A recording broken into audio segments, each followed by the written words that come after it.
دلوں کو جوڑنے، سچ کو ابھارنے اور امت کو جگانے کا پیغام۔ Aqsa T V. الحمدللہ رب العالمین والصلاة والسلام علی سید المرسلین وعلی آلہ وصحبہ اجمعین، اما بعد۔ محترم سامعین اعظام اور عزیز بھائیوں اور بہنوں، ایک بار ایک بزرگ سے پوچھا گیا، اللہ سے ملنے کا سب سے قریبی راستہ کون سا ہے؟ انہوں نے مسکرا کر کہا، وہی راستہ جو ہمیشہ سے ہے، زبان پر اللہ کا نام، دل میں اللہ کی یاد اور آنکھوں میں اللہ کی عظمت کا نور۔ بھائیو، آج ہم اسی موضوع پر بات کریں گے، ذکر الہی، وہ عبادت جس کے لیے نہ وضو شرط ہے، نہ قبلہ رخ ہونا، نہ مخصوص وقت ہے، نہ مخصوص جگہ، بس ایک دل چاہیے جو زندہ ہو اور ایک زبان چاہیے جو اللہ کو یاد کرے۔ قرآن کی روشنی میں ذکر، اللہ رب العزت نے سورۃ الاحزاب میں ارشاد فرمایا، یا ایھا الذین آمنوا اذکروا اللہ ذکرا کثیرا وسبحوہ بکرۃ واصیلا۔ یہ ایمان والو، اللہ کو بہت زیادہ یاد کرو اور صبح شام اس کی تسبیح کرو۔ غور فرمائیے، اللہ نے ذکراً نہیں فرمایا بلکہ ذکراً کثیرا فرمایا، یعنی بہت زیادہ ذکر۔ قرآن میں بہت سی عبادتوں کا حکم ہے، نماز کا، روزے کا، حج کا، زکوٰۃ کا، لیکن کسی بھی عبادت کے لیے کثیراً کا لفظ استعمال نہیں ہوا، صرف ذکر کے لیے۔ گویا اللہ فرما رہا ہے، جتنا بھی ذکر کرو کم ہے، اور زیادہ کرو اور زیادہ۔ رسول صلی اللہ علیہ وسلم نے ذکر کی فضیلت بیان کرتے ہوئے فرمایا، الا انبئکم بخیر اعمالکم وازکاہا عند ملیککم وارفعہا فی درجاتکم وخیر لکم من انفاق الذہب والورق۔ تمہیں تمہارے بہترین اعمال نہ بتا دوں جو تمہارے رب کے نزدیک سب سے زیادہ پاکیزہ ہیں، تمہارے درجات میں سب سے بلند ہیں، اور سونا چاندی خرچ کرنے سے بھی بہتر ہے؟ صحابہ نے عرض کیا، ضرور بتائیے یا رسول اللہ۔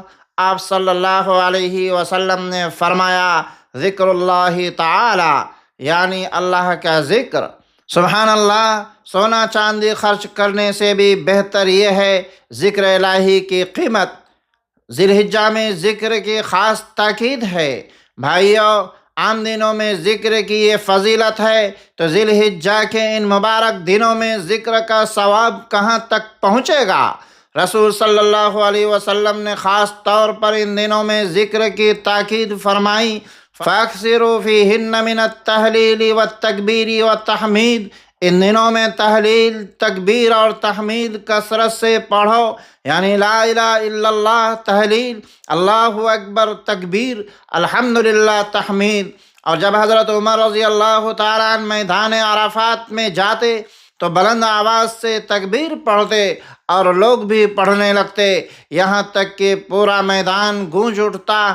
آج کل ہم ذکر کو صرف تسبیح کے دانوں تک محدود سمجھتے ہیں، حالانکہ ذکر تو ہر لمحے کا ساتھی ہے۔ 4 کلمات عظیم ہے۔ ایک بار رسول صلی اللہ علیہ وسلم نے حضرت ابو ہریرہ سے فرمایا، سبحان اللہ، الحمدللہ، ولا الہ الا اللہ، واللہ اکبر۔ پھر ارشاد فرمایا، سبحان اللہ والحمدللہ ولا الہ الا اللہ واللہ اکبر احب الی مما طلعت علیہ الشمس۔ 4 کلمات پڑھنا مجھے اس سب سے زیادہ محبوب ہے جس پر سورج طلوع ہوتا ہے۔ جس پر سورج طلوع ہوتا ہے یعنی ساری دنیا، ساری کائنات، سارا سونا، سارا چاندی، سارے محلات، سارے باغ، ان سب سے زیادہ محبوب ہے یہ 4 کلمات کا ورد۔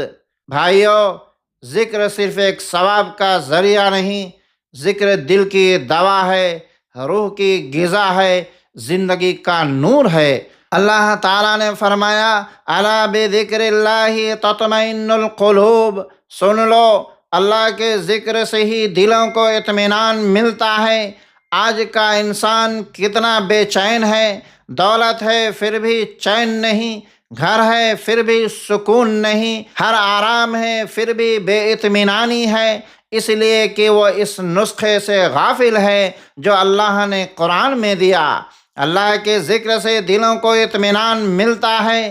دنیا کی تمام نفسیاتی تھراپی، تمام مراقبے، تمام دوائیں وہ نہیں دے سکتا جو اللہ کی ایک صدا دے سکتی ہے۔ اور جو ذکر سے منہ موڑے اس کے بارے میں اللہ نے فرمایا وَمَنْ أَعْرَضَ عَنْ ذِكْرِي فَإِنَّ لَهُ مَعِيشَةً ضَنْكًا، اور جو میری یاد سے منہ موڑے گا اس کی زندگی تنگ ہو جائے گی۔ معیشتاً ضنکا یعنی تنگ زندگی، گھٹن بھری زندگی، بے سکونی کی زندگی۔ بھائیو، آج ہم اپنے گرد و پیش کو دیکھیں، کتنے لوگ ظاہری آسودگی کے باوجود اندر سے خالی ہیں، کتنے لوگ مال و دولت رکھنے کے باوجود رات کو سو نہیں سکتے۔ یہ وہی معیشتاً ضنکا ہے جس کی اللہ نے خبر دی تھی۔ ذکر کے چند خاص کلمات ہیں۔ بھائیو، آج میں آپ کو کچھ ایسے کلمات بتاتا ہوں جو مختصر ہے لیکن ثواب میں بہت بھاری ہے۔ پہلا کلمہ سبحان اللہ و بحمدی۔ رسول اکرم صلی اللہ علیہ وسلم نے فرمایا جو شخص دن میں 100 بار پڑھے اس کے گناہ معاف ہو جاتے ہیں، چاہے سمندر کے جھاگ کے برابر ہوں۔ دوسرا کلمہ سبحان اللہ العظیم۔ نبی کریم صلی اللہ علیہ وسلم نے فرمایا زبان پر ہلکی، میزان میں بھاری اور رحمان کو محبوب۔ تیسرا کلمہ لا حول ولا قوت الا باللہ۔ آپ نے فرمایا یہ جنت کے خزانوں میں سے ایک خزانہ ہے۔ چوتھا کلمہ اللہ اکبر، الحمدللہ، لا الہ الا اللہ، سبحان اللہ۔ یہ 4 کلمات ہر لمحے پڑھے جا سکتے ہیں، چلتے چلتے، کام کرتے ہوئے، بازار میں، گھر میں، گاڑی میں۔ بھائیوں اور بہنوں، ذی الحجہ کے یہ مبارک دن ذکر کا موسم ہے، تسبیح کا موسم ہے، تکبیر کا موسم ہے۔ جب لاکھوں حاجی مکہ میں لبیک اللہم لبیک پکار رہے ہیں تو ہم یہاں بیٹھ کر اللہ اکبر، لا الہ الا اللہ پکاریں۔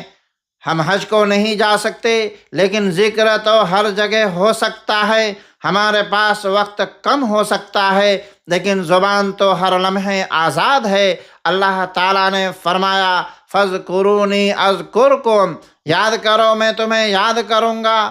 اللہ کا ہمیں یاد کرنا، اس کا مطلب ہے اللہ کی رحمت، اللہ کی مغفرت، اللہ کے خاص نگاہ کرم۔ زبان پر اللہ کا نام لیجئے اور پھر دیکھیے کیسے دل کو سکون ملتا ہے، کیسے زندگی میں نور آتا ہے، کیسے ہر قدم پر اللہ کی مدد شامل ہوتی ہے۔ اللہم اجعلنا من الذاکرین اللہ کثیرا والذاکرات، وما توفیقی الا باللہ، والسلام علیکم ورحمۃ اللہ وبرکاتہ۔